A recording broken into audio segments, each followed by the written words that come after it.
Everyone, कैसे हैं आप लोग। मैं उम्मीद करता हूं कि आप सब अच्छे होंगे। तो आज के इस वीडियो में हम लोग क्या करने वाले हैं, क्लास 10th में जो भी इकोनॉमिक्स यानी अर्थशास्त्र का जो भी क्वेश्चन आता है, आपको 20-20 मस्त क्वेश्चन देखने वाले हैं जो आपको 100% जो है यही परीक्षा में देखने को मिलने वाला है। तो इस वीडियो को आप अंत तक देखिएगा, बहुत चीज़ सीखने को मिलेगी। तो देखिए, पहला क्वेश्चन हम लोग देखते हैं। और उससे पहले अगर हमारे चैनल को आपने सब्सक्राइब नहीं किया है तो प्लीज़ एक सब्सक्राइब करके हमें सपोर्ट करें। तो यहाँ आपका जो दिया गया है कि मिश्रित अर्थव्यवस्था क्या है। तो देखिए, ऐसी अर्थव्यवस्था जो निजी एवं सरकारी दोनों उद्योगों की सहायता से चलती है, यानी जिसमें निजी और सरकारी दोनों उद्योगों का सहायता मिलता है, उसे हम लोग कहते हैं मिश्रित अर्थव्यवस्था। दोनों को मिला के चलता है। तो भारत हमारा जो है देश एक मिश्रित अर्थव्यवस्था का ही उदाहरण है। इसमें सरकार और निजी दोनों मिलकर क्या करता है, इस देश में अर्थव्यवस्था को चलाता है। तो चलिए देखते हैं प्रश्न संख्या दूसरा। मैं उम्मीद करता हूं कि आपको समझ में आया होगा। अब देखिए, प्रश्न संख्या दूसरा क्या है एक्चुअली में, इसमें कहा जा रहा है कि आर्थिक नियोजन क्या है। कि देखिए, देश के आर्थिक विकास के लिए यानी आर्थिक यानी फाइनेंशियल रूप से पैसा वैसा से संबंधित देश के मतलब रुपया में विकास के लिए केंद्र सरकार द्वारा संसाधनों को एक निश्चित समय तक सुरक्षित रखना आर्थिक नियोजन कहलाता है। यानी कि देश के आर्थिक विकास के लिए केंद्र सरकार के द्वारा क्या किया जाता है, संसाधनों को एक निश्चित समय तक सुरक्षित रखा जाता है ताकि आगे भविष्य में आने वाला पीढ़ी जो है उसका उपयोग कर सके।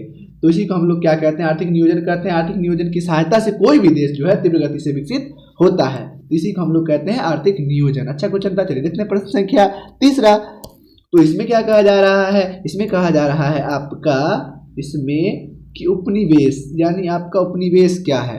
देखिए, उपनिवेश मतलब क्या है कि जब कोई शक्तिशाली बड़ा देश यानी किसी कमजोर देश पर अपना कब्जा यानी अधिकार कर लेता है, तो कमजोर देश में जो लोग रहेंगे ना, उसे हम लोग क्या कहेंगे, उपनिवेश कहेंगे। भारत भी 15 अगस्त 1947 से पहले जो था वो क्या था, ब्रिटिश का एक उपनिवेश था, ब्रिटेन का उपनिवेश था, है कि नहीं। ब्रिटेन में ब्रिटिश लोग रहते हैं, अंग्रेज लोग को हम लोग ब्रिटिश कहते हैं।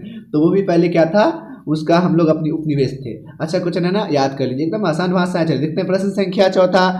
इसमें क्या कहा जा रहा है आपका कि नरेगा यानी नरेगा क्या है। देखिएगा, नरेगा इसका विस्तृत रूप लिखें। देखिए, सरकार की ऐसी योजना या ऐसा कानून जो ग्रामीण लोगों को प्रत्येक वर्ष में 100 दिन न्यूनतम भत्ता पर यानी जो न्यूनतम पैसा है यानी जो पैसा देगा न्यूनतम भत्ता पर रोजगार यानी काम देने की गारंटी देती है, उसे हम लोग नरेगा कहते हैं, है कि नहीं। याद रखिएगा कि सरकार की ऐसा कानून या ऐसी योजना जो ग्रामीण लोगों को एक वर्ष में 100 दिन न्यूनतम भत्ता पर रोजगार देने का गारंटी देता है, वादा करता है, उसे हम लोग नरेगा कहते हैं। और राष्ट्रीय ग्रामीण रोजगार गारंटी अधिनियम इसका पूरा नाम है, इंग्लिश में कहेंगे national rural employment guarantee act, इसका विस्तृत रूप होता है, ये चीज़ है।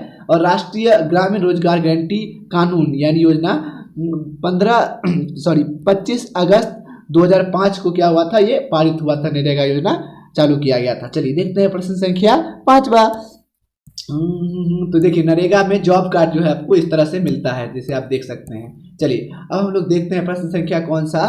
तो अगला प्रश्न है आपका पांचवा कि सकल घरेलू उत्पाद या कुल घरेलू उत्पाद क्या है। देखिए, किसी देश की सीमा में एक निर्धारित समय के भीतर तैयार सभी वस्तु के कुल मौद्रिक मूल्य को यानी किसी देश के सीमा के अंदर मतलब एक निश्चित समय में के भीतर जो वस्तु एवं सेवाओं का मौद्रिक मूल्य होता है, मौद्रिक बाजार में जो मूल्य होता है, उसे हम लोग जीडीपी कहते हैं। उसी के द्वारा जो है देश कितना आगे बढ़ा कितना पीछे गया हमें पता लगाया जाता है। जीडीपी का पूरा नाम होता है सकल घरेलू उत्पाद यानी इंग्लिश में ग्रॉस डोमेस्टिक प्रोडक्ट अपने लोग कैसे, है कि नहीं। और सकल घरेलू उत्पाद किसी देश के जीवन स्तर को बताती है कि उसका जीवन स्तर कैसा है, वो देश कितना विकसित है, सकल घरेलू उत्पाद से ही पता चलता है। चलिए देखते हैं प्रश्न संख्या जो है वो छठा प्रश्न देख लेते हैं जो है सो इसमें क्या कहा जा रहा है। प्रश्न 6 में बिहार राज्य के पिछड़ेपन के किसी 4 मुख्य कारणों को लिखे। देखिए, तो बिहार में अशिक्षा का अभाव है भाई, अशिक्षा है बिहार में, और जनसंख्या अधिक है ना।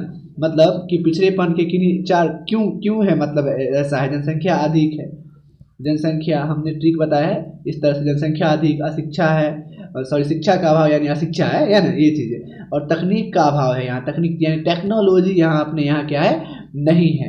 और पूंजी एवं आधारित संरचना मतलब किसी संगठन को चलाने के लिए जो नियम निर्धारित किया जाता है उसे हम लोग आधारित संरचना कहते हैं। यानी पूंजी एवं जो उद्योग है उस आधारित संरचना जो उसका क्या है, अभाव है। शिक्षा का अभाव है यानी अशिक्षा है, जनसंख्या अधिक है, तकनीक का अभाव है। तो ये आपको याद रखना चाहिए। देखते हैं प्रश्न संख्या 7वां। सातवां में क्या है कि बिहार के पिछड़ेपन को आप दूर करने का क्या हो सकता है? जनसंख्या पर नियंत्रण करेंगे, भाई जनसंख्या अधिक तो उस पर नियंत्रण करेंगे, है ना। शिक्षा का प्रसार करेंगे, अशिक्षा है तो हमें शिक्षा का क्या करना है? प्रसार करना है। और साथ में बाढ़ पर नियंत्रण करना है, यानी बाढ़ को क्या करना है? नियंत्रण करना है, क्योंकि बाढ़ हमारे बिहार में जो उत्तरी बिहार में बहुत ज़्यादा आ रहा है। उद्योग का क्या करेंगे? विकास करेंगे, क्योंकि उद्योग और आधारित संरचना का क्या है? अभाव है हमारे बिहार में। चलिए देखते हैं प्रश्न संख्या 8वां। इसमें क्या है भाई? इसमें बड़ा प्यारा सा प्रश्न है, कहा जा रहा है 8वां में गरीबी को परिभाषित करें। तो क्या देखिए क्या है कि वैसी स्थिति जिसमें कोई व्यक्ति अपने जीवन की न्यूनतम आवश्यकता को पूरा नहीं कर पाता, यानी जो उसकी जरूरतें होती है उसको पूरा नहीं कर पाता है, तो उसे हम लोग गरीबी का देख सकते हैं कि बच्चे जो है ये कितने गरीब हैं। तो इस तरह से आप चीज़ों को पिक्चराइज करेंगे ना तो जल्दी याद रहेगा कि वैसी स्थिति जिसमें कोई व्यक्ति अपने जीवन की न्यूनतम आवश्यकता को पूरा नहीं कर पाता उसे गरीबी कहते हैं। लिख दीजिएगा। चलिए देखते हैं प्रश्न संख्या 9वां। प्रश्न संख्या 9वां क्या है आपका? बड़ा ही इजी है। निम्नलिखित का विस्तृत रूप लिखे। RBI यानी रिजर्व बैंक ऑफ इंडिया, भारतीय रिजर्व बैंक, इसको हिंदी में कहेंगे, इसका पूरा नाम हो गया GNP यानी सकल राष्ट्रीय उत्पाद, ग्रॉस नेशनल प्रोडक्ट आप इसे कह सकते हैं, इसका पूरा नाम है, ठीक है। तो ये है। चलिए अब देखते हैं प्रश्न संख्या कौन सा? 10वां। आसान प्रश्न है ये। 10वां प्रश्न देखिए। प्रति व्यक्ति आय क्या है? देखिए इसमें कह रहा है कि जब किसी देश की कुल आय यानी कमाई में कुल जनसंख्या से भाग देते हैं तो उसे हम लोग प्रति व्यक्ति आय कहते हैं। तो प्रति व्यक्ति आय अगर निकालना हो तो देखेंगे कि अपने देश में कुल संख्या कितना है, कुल जनसंख्या देखेंगे, उसमें जो है जब देश की कुल मतलब उससे भाग देंगे, कमाई से भाग देंगे, तो हमारा निकल जाएगा कि प्रति व्यक्ति आय कितना है कि नहीं। चलिए देखते हैं प्रश्न संख्या 11। हाँ जी, तो 11 में जो है कहा जा रहा है आपका कि राष्ट्रीय आय किसे कहते हैं? एक वर्ष में किसी देश में प्राप्त आय की कुल मात्रा को, यानी एक वर्ष में देश में प्राप्त कुल आय की मात्रा को, एक मतलब क्या कि एक वर्ष में जो देश में कुल कमाई होता है उसे हम लोग क्या कहते हैं? राष्ट्रीय आय कहते हैं। इसमें देश में उत्पादित वस्तु एवं सेवाओं के मूल्य को शामिल किया जाता है। देश में कितना वस्तु और कितना सेवा दिया गया उसी को मूल्य को शामिल किया जाता है, यही नेशनल प्रोडक्ट कहलाता है। चलिए अब देखते हैं प्रश्न संख्या 12वां।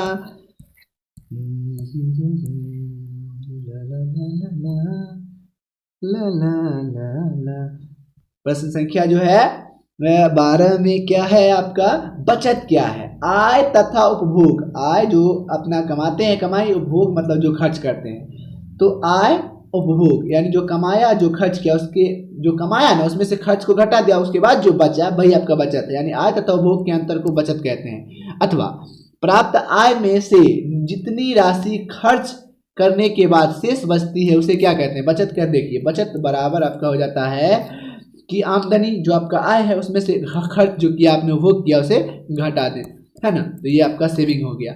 चलिए अब देखते हैं प्रश्न संख्या जो है वो 13 नंबर प्रश्न को हम देख लेते हैं। अगर चैनल सब्सक्राइब नहीं किया है तो प्लीज़ कर लो यार, इसी तरह के कंटेंट देखने के लिए। चलिए अब इसमें क्या है कि साख क्या है? जब कोई व्यक्ति किसी धनी व्यक्ति से विश्वास अथवा भरोसा के आधार पर कर्ज लेता है तो उसे साख कहते हैं। बड़ा प्यारा सा परिभाषा है कि जब कोई व्यक्ति किसी धनी व्यक्ति से जो विश्वास और भरोसा के आधार पर कर्ज लेता है तो उसे हम लोग क्या कहेंगे?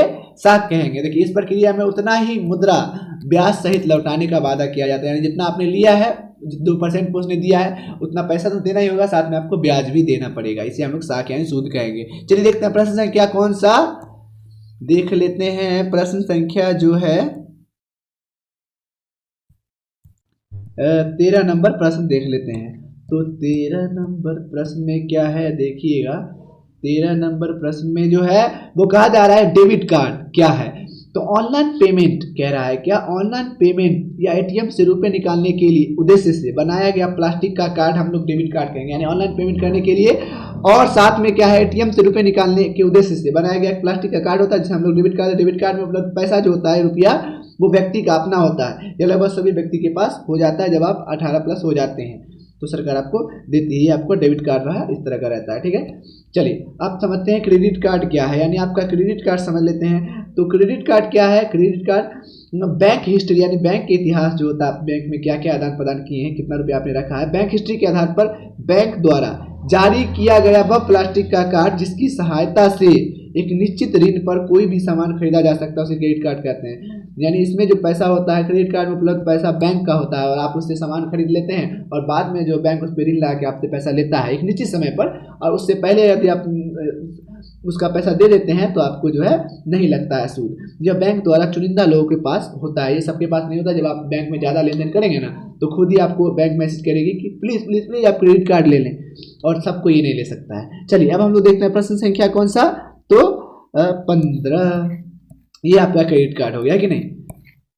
चलिए तो अब 15 में क्या है भाई मेरे, इसमें है कि जब किसी वस्तु विनिमय क्या है, तो जब किसी वस्तु या सेवा के बदले दूसरे वस्तु या सेवा का आदान प्रदान किया जाता है तो उसे वस्तु विनिमय प्रणाली या हम लोग विनिमय प्रणाली कहते हैं। उदाहरण के लिए किसान गेहूं देकर दर्जी से कपड़ा ले सकता है तो इसे वस्तु विनिमय प्रणाली कहेंगे, है कि नहीं। देखिए किस तरह से चीजें जो है लेन देन की जा रही है ना। तो ये चीजें हैं। अब हम लोग देखते हैं प्रश्न संख्या कौन सा, वो देख लेते हैं 16 नंबर। इसमें क्या है, इसमें क्या है, वित्तीय संस्था से आप क्या समझते हैं, ये कितने प्रकार के होते हैं। देखिए देश के आर्थिक विकास के लिए बनाई गई वैसी संस्था जो विभिन्न प्रकार के व्यवसाय पर आधारित होती है उसे वित्तीय संस्था कहते हैं। जैसे बैंक हुआ, डाकघर हुआ, ये सब चीज़ें वित्तीय संस्था का उदाहरण है। राष्ट्रीय वित्तीय संस्थाएं और कुछ होती हैं जो राज्य स्तर पर बनाई जाती है, तो राज्य स्तरीय वित्तीय संस्थाएं होती हैं। चलिए अब देखते हैं प्रश्न संख्या कौन सा, 17 नंबर। ला ला ला अब इसमें नाबार्ड क्या है, देखिए नाबार्ड का विस्तृत रूप क्या है। नाबार्ड समझिए, national bank for agriculture and rural development, यानी कृषि एवं ग्रामीण विकास के लिए राष्ट्रीय बैंक, इसका पूरा नाम विस्तृत रूप होता है। और मुंबई महाराष्ट्र में अवस्थित भारत का एक जो है शीर्ष बैंक है, या कृषि से संबंधित समस्याओं को देखता है, तो ये नाबार्ड हो गया आपका। चलिए देखते हैं प्रश्न संख्या जो है वो 18 नंबर। उदारीकरण क्या है देख लेते हैं। उदारीकरण का मतलब सरकार के द्वारा अर्थव्यवस्था से अनावश्यक प्रतिबंध को हटाना उदारीकरण कहलाता है। यानी उदारीकरण मतलब क्या, छूट देना। आप इस तरह से समझ सकते हैं किस चीज़ पर छूट देना। पहले हुआ क्या करता था कि बड़े बड़े हमारे जो अपने शहर है वहाँ जो है हर चीज़ के लिए कोटा लीजिए, लाइसेंस लीजिए तभी आप कर सकते हैं, लेकिन सरकार ने उसमें क्या दिया, कुछ उदार किया, यानी कुछ छूट दिया, तो उसे हम लोग क्या कहते हैं, उदारीकरण कहते हैं। उदारीकरण की प्रक्रिया 1991 से शुरू की गई थी, है ना। तो सरकार ने छूट दिया ताकि फैक्ट्री लोग स्थापना कर सके, यानी सरकार के द्वारा अर्थव्यवस्था से अनावश्यक प्रतिबंधों को हटाना है, जो आवश्यक नहीं है उस सब प्रतिबंध को हटा दिया, तो इसी को हम लोग कहेंगे उदारीकरण। चलिए 18 नंबर प्रश्न देख लेते हैं यहाँ से। सॉरी ये जो है गिनती गड़बड़ लिखा गया, ये होगा आपका 18 नंबर, है कि नहीं। तो देख लीजिएगा ये आपका 18 होगा, और ये जो है आपका ये वाला 19 होना चाहिए ना, ये हो जाएगा आपका 19 नंबर प्रश्न।